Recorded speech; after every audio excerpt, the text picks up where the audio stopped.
Kaizen adalah filosofi Jepang yang berarti perbaikan terus-menerus. Bukan perubahan besar, tapi langkah kecil yang dilakukan setiap hari. Filosofi ini bisa diterapkan di mana saja, pekerjaan, hubungan, atau pengembangan diri. Jadi, kita akan membahas 5 cara menerapkan Kaizen dalam hidupmu. Nomor 1, fokus pada progres, bukan sempurna. Kaizen mengajarkan kita untuk berhenti menunggu momen sempurna. Yang penting adalah satu langkah maju, sekecil apapun. Hari ini bukan soal menjadi luar biasa, tapi menjadi sedikit lebih baik dari kemarin. Ketika kamu fokus pada progres, kamu membangun momentum.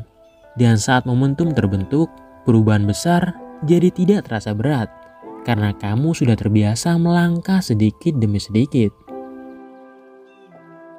Nomor 2, buat perubahan kecil yang konsisten. Perubahan besar sering terasa menakutkan. Kaizen menyarankan kita untuk mulai dari hal terkecil. 5 menit membaca, 1 botol air putih ekstra, atau 1 pujian tulus dalam sehari. Jangan meremehkan kekuatan perubahan kecil yang dilakukan setiap hari.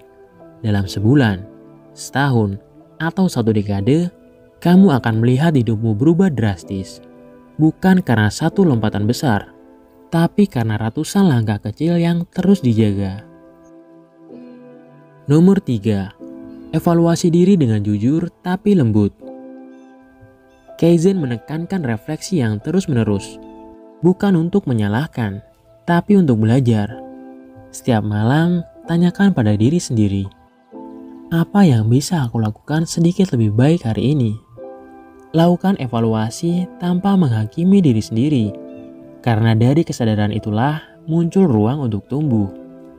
Saat kita berani melihat kekurangan dengan lembut, kita memberi diri izin untuk berubah tanpa rasa takut. Nomor 4, jadikan perbaikan sebagai gaya hidup. Kaizen bukan proyek jangka pendek, ini gaya hidup. Ia bukan sesuatu yang kamu lakukan saat termotivasi, tapi sesuatu yang kamu hidupi setiap hari. Kaizen membuat kita sadar bahwa setiap hari adalah kesempatan untuk tumbuh. Bukan untuk dikejar waktu, tapi untuk diisi dengan nilai. Perubahan tidak lagi jadi tekanan, tapi jadi bagian alami dari hidup yang terus bergerak maju. Nomor 5, rayakan kemajuan kecil. Dalam Kaizen, setiap langkah kecil patut dirayakan. Karena tanpa mereka, perubahan besar takkan pernah terjadi. Merayakan progres bukan berarti puas. Ini menumbuhkan motivasi dari dalam, membuat proses terasa menyenangkan. Jadi, setiap kali kamu menyelesaikan satu langkah kecil, berikan pujian pada diri sendiri. Karena kamu sedang membangun sesuatu yang besar. Satu hari dalam satu waktu. Kaizen bukan tentang revolusi, tapi evolusi. Perlahan, stabil tapi pasti. Karena hidup yang hebat bukan datang dari satu langkah besar, tapi dari ribuan langkah kecil yang tak berhenti.